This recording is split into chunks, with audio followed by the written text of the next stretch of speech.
typical snow, though, what's going to happen is I'm going to turn the camera off. And as soon as I do, he'll make it. Oh!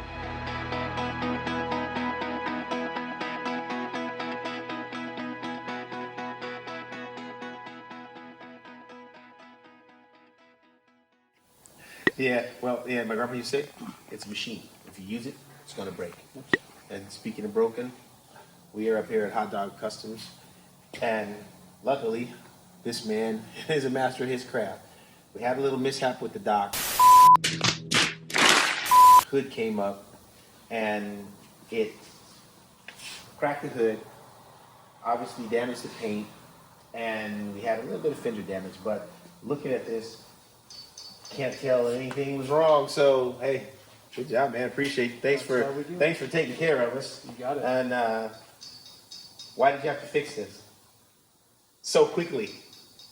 Because it's going to be at the Good Guy show this weekend at Del Mar, and I had to make sure they got it there, and it had to look right.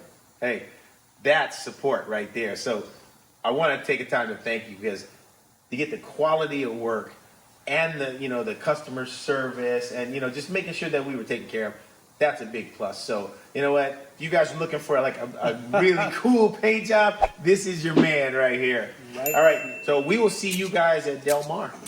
All right, and I'll be there too.